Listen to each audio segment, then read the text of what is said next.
Noisy day. Yes, it is.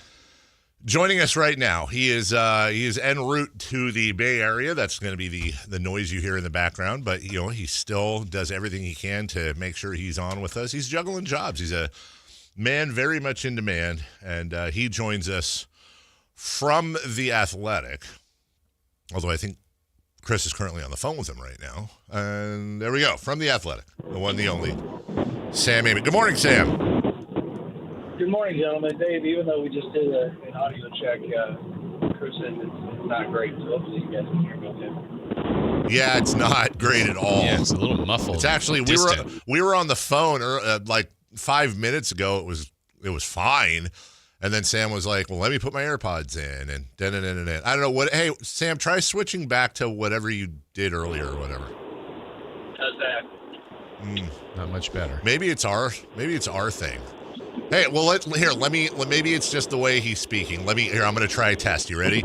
Hey, Sam, describe for us in detail the driving experience you're having right now, driving to the Bay.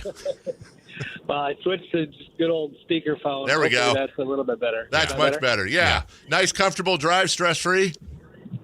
Yeah, man, it was good until Easy. jackhole was on my butt for a few minutes, but we're good. We're in the clear. He said jack. Yeah. Okay. I heard that. Okay, good. Yeah. So someone was tailgating poor Sam while I was on the phone with him. Oh, wow. Sam's got his hands at 10 and 2, Of course he free does. and all that, Yeah. just doing his thing. Got the cruise control set at 35, and someone's tailgating him. Yeah. Sam, the FBI is tailgating the NBA right now. Hey, you like that? On this, you got Terry Rozier, you got Chauncey Billups, you have former Sacramento King Damon Jones, you have the La Cosa Nostra, you have attorneys that are rhyming things and saying you can bet on that. This whole thing is a thing, but am I wrong in assuming that Adam Silver is probably mainlining Excedrin right now? No, that's fair. Also, I don't know if you guys picked up on it. Apparently, there's a 31st NBA team, the Toronto Rangers. Yes.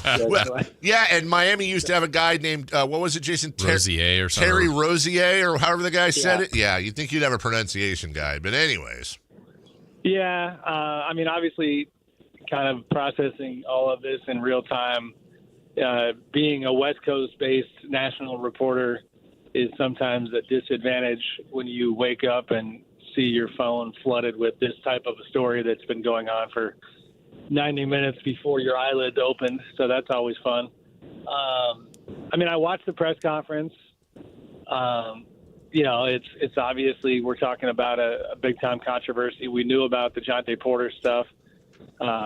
We knew about Terry Rozier being, in the crosshairs potentially. The Chauncey Billups thing is obviously wild, and it's they played last night. I watched the end of that game, and Chauncey, I don't know the timing of when he got arrested, but pretty serious allegations. And yes, I think it's a safe bet that Adam is in quite a place right now. Jason, speaking of quite a place, Golden One Center, when Oklahoma City comes there this November 7th, is going to be quite a place. When the defending champion Oklahoma City Thunder take on the Sacramento Kings, we have 2 lower-level Kings tickets. Sam, I didn't do this before you came on. Sorry, just bear with. 2 lower-level Kings tickets to give away to that game. That's the first NBA Cup game at Golden One Center this season. But we also have a one-night stay to the Kipton Sawyer and a $200 gift card to Revival. Want to remind you, we have 2 passwords today, actually 4. Morning show, midday, afternoon, and then if you subscribe to the Sactown Sports newsletter, you get the bonus code word. So you're going to want to text this to 916-339-1140. Your code word today, look, if I'm not even going to tell you how to spell this one. Your code word today is Kings. There you go. We could have come up with some funny ones based on what's going on today, but right. We'll stick with Kings. Text that right now, 916-339-1140. Thank you, Sam. Back to you, Jason. All right, Sam. The Chauncey Billups part, obviously there's way more to uncover for the league and fact-finding and all that, but to have a Hall of Famer, a former great player, a current active coach, I know it's probably an unfair question, but we're in the early stages of this. What's your projection on what might happen for Billups? It's hard to project. I think when you see a press conference with that level of kind of a celebratory feel now. And you almost, not to make light of it, but I did, in a very sad way, kind of chuckle every time I heard the word alleged, because it seemed like nobody on stage wanted to say the word alleged. Mm-hmm. That is a problem. And yes, I think that Chauncey becoming the main NBA name in the marquee, they're evidence-wise, and they went through a lot of the evidence. I mean, it was pretty compelling, and it's obviously one side of the story, and Chauncey's going to have his day in court, and I look forward to seeing kind of how he frames it or what his side says. But supposedly, for one, I guess one of the things that jumped out at me is that they shared that it was about 4 years long investigations, and the nature of these games, where the most damning part in terms of the accusations about Chauncey was that it was his fame and his celebrity that was used as the mechanism to exploit people in these poker games, that presumably a chance to play poker with a guy of that magnitude was one of the draws. And then again, the accusations are that they had this pretty elaborate technology-based system with a person nicknamed a quarterback who would be able to read the table and find out how everybody needed to move to fill everyone's pockets. And then, the bigger backdrop that is obviously why the feds are celebrating it today is the involvement of the Italian mafia families that allegedly were funded by this stuff. So it didn't get a lot more serious than that. Sam Amick of The Athletic joining us. Now, I'm going to read a tweet I read earlier today that's obviously tongue-in-cheek. I'm going to follow it, though, with a serious question on the back of that. It said the NBA released a statement today saying they are very concerned about the multiple arrests made as a result of the FBI's sports gambling probe. You can use code multiple arrests for a 30% profit boost on a 3-leg parlay with DraftKings, the official gambling partner of the NBA. It's a very well done tweet, but it comes with a very serious question, which is, look, we see, and we've talked about this at length before, we see the death threats that players get in their inboxes after games. We see the millions upon millions of dollars that these sports leagues are getting now that they've taken the lid off of this. I'm just asking to philosophize here, but number one, wasn't this inevitable? And number two, how the hell, even if they wanted to, could the NBA possibly put the toothpaste back in the tube on this one? They can't. I mean, Yeah. Their business structure is obviously, very. What was that, Chris? Oh, sorry. He was saying that in my ear. Sorry, you weren't supposed to hear that. We just had a technical issue. good. Go ahead. Yeah. I mean, you can't. No one's trying to put the toothpaste back in the tube. Yeah. They just can't. And yeah, that is going to be the comedy of the day. I got a text from a Portland-based reporter who said he's surprised that the odds makers hadn't already emailed out the next Blazers head coach odds. But it is, Right. We had, to your point about like just the gambling culture intersecting with pro sports and the NBA, we had some reporting last season, if you guys remember, where we, during our anonymous player poll story, we talked to players about how they felt about the gambling stuff and learned more about the degree of kind of abuse they take, whether it's on the court or just constant flood of DMs about, fans being upset that they lost money because something happened. So it's, I've never been a fan of it. I understand the almighty chase for the green dollar, but right now it's pretty, Yeah, as we're talking with Sam Amick from The Athletic. Sam, it's ironic, too. Dave and I addressed this earlier in the show, and it wasn't a direct impact in the win or loss from the Kings game last night, but just on the heels of all this gambling and conspiracy and poker and different things that the league is going to have to now address, I don't know if you saw the three-pointer that Zach LaVine hit last night that was ruled a 2 that clearly looked like a 3, and the only reason it becomes kind of ironic is the fact that the Kings were underdog by 3.5. They lost by 4.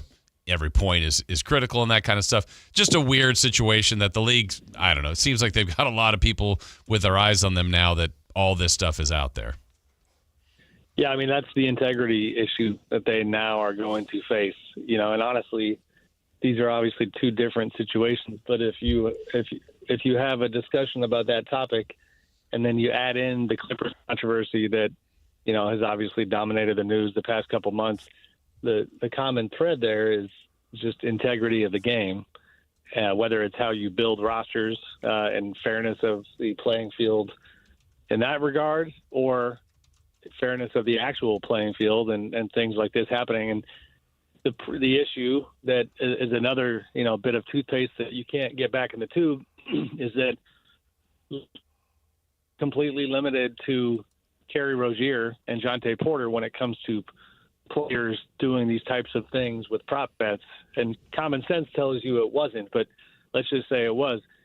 The actions of those two guys now cast into question everything across the league, whether it's a Zach LaVine 3 or just every single game. You lose the faith of the consumer, and that is something that has always terrified all sports leagues, and with good reason.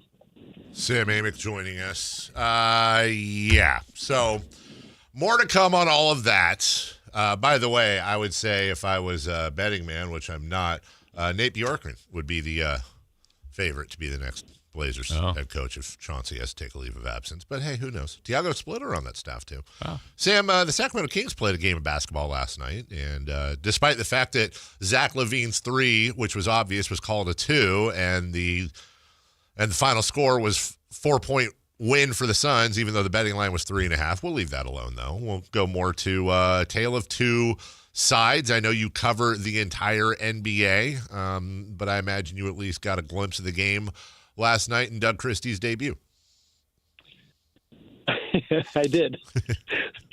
There was no question there. You know what? I've been having that problem lately. I've been honestly, like when a hitter goes into a slump and he hits line drives, but they're to everybody, or he can hit ground balls and they go through the middle. I think over the last 2 weeks, I've had like 4 things where I just say a thing and there's literally no place for the guests to go. If I was truly a jerk, I mean, I could have just. I'm not. Let me try again. I'm sure you saw Doug Christie's debut last night. What'd you think? Well, I officially knew that it was Kings regular season again because I was getting text from neighbor John saying, I hate this team. Yep. And listen, it's just one game. But I might have sent him a video clip that I'm sure you guys saw, the one of the New York Jets kid when they. Yes. We played it. That was kind of the Kings fan experience for the night. There were some stuff that was positive, or there was some stuff that jumped out a little bit. Identity-wise, they were all over the place. You would see this aggressive defense late in the game that has got some potential, and Dennis Schroeder picking up full court and turning Devin Booker over. And, you can see like little signs of what they're trying to do and what they're trying to be. But the inconsistency offensively, and LaVine in particular, was a major issue. I mean, I actually didn't watch the first half, and I was like, oh, wow, they're up 20. So let me, kind of lock in here. And next thing you know, on the back end, Zach, it was an ATO where Doug wrote up a nice play. Zach gets a wide open 3 that was somewhat significant late in the game, left wing, and just absolutely clanks it off the left side of the backboard. Zach had that charge. I don't want to charge. He picked up a foul on the other end. It was just poorly timed. He just had a bad finish. And I think as I watched it, one of the things that, it confirmed, if only for a night, was like, it's just not as simple as saying, like some Kings people have kind of highlighted, like, hey, look at us. We've got 6 guys who can score 30-plus points on any given night. That's dangerous. That's dynamic. You still have to have a collective system that makes the most of all those guys. And that, they ran into those issues late in the game and in that second half. And that, it's a bad loss because Phoenix is not supposed to be very good. And you could have maybe gone 2-0 to start the year with Utah coming up next, and then the Lakers on Sunday. But, that's one that they kind of gave away for sure.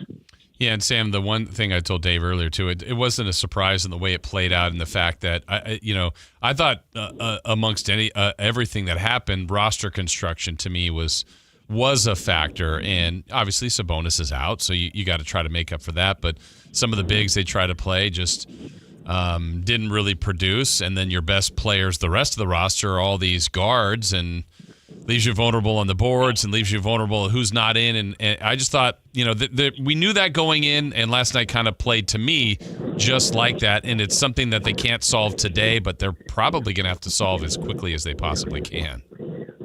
Yeah, I mean, it makes me think of, there was a Twitter post. Really? What was the Twitter preseason, and it was like this picture of like this Kings top 6 guards. But I mean, they're just so guard heavy. And then to have Malik Monk post game, I did kind of get a kick out of and respect his interview, because he stated the obvious, which is like, we're going to need some guys to hit the glass and get some boards here. And then he kind of quickly got self-aware and he did the accountability thing.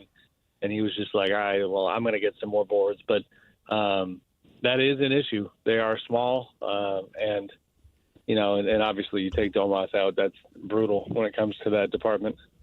Do you still? I mean, not like one game would change that, but has anything over the last week or two changed your thought process that ultimately Scott Perry's probably in his same New York Knicks mode and looking to gradually remove players from this roster one way or the other, especially more than likely DeRozan if possible, Zach LaVine? Yes, but, it's just going to take – I mean, there's a lot of basketball to be played between now and the trade deadline in February. Yeah. And I don't see really anybody around the league, having urgency to go get players like that anytime soon. So, they're going to have to figure this stuff out. But without question, it feels like a time of slow transition that, I think that's reflected in, we talked last week about Doug not only being the coach, but the nature of his contract. It's kind of like right there in writing with the way they've set things up, is trying to figure out what the next phase looks like. Talking with Sam Amick from The Athletic. So, Sam, we've now had 2 opening nights. The first one, the ring ceremony night, by the way, that was a phenomenal game with the Rockets and the Thunder. And then last night, some more great basketball. While I'm in here watching Kings, you also have the Spurs and the Mavs on, and just seeing highlight after highlight after highlight of Wemby. And then I'm looking at the score. It's about 5 minutes to go. He's still in. They're up 30. I'm thinking, why is he in? He hits one more bucket. Okay, he's got 40. It wasn't a surprise. I think everybody thinks the potential is amazing, but would love your opinion on what you saw from him and maybe how scary the Spurs team could be.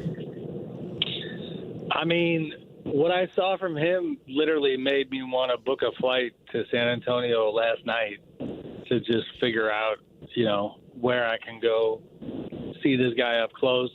We've seen him before, but you knew he had this fascinating, on paper, impressive off season where he was visiting with Shaolin monks and putting weight on. And, as a parent of 2 teenagers who despises technology at times, loving the fact that Victor Wembanyama acts like he, like he is just going to sit in a room for hours on end, just, looking at his inner soul. Like, this guy is just built different. And it sure looked like that was going to help his basketball game last night. I mean, I was texting with our Jared Weiss, a reporter who has been based in Boston for a very long time. And then the company and Jared decided to have him go to San Antonio for the sole purpose of, because we just didn't have anybody around Wemby full time.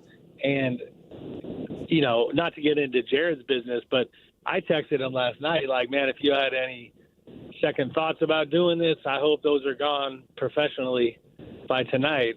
And he couldn't have agreed more. He was texting about I mean, how he felt like he was watching, Will Chamberlain come up through the ranks, and seeing it up close was just remarkable. So it's only one game, but it was just insane. It was literally NBA jams, he's on fire type stuff, cheat code, Anthony Davis.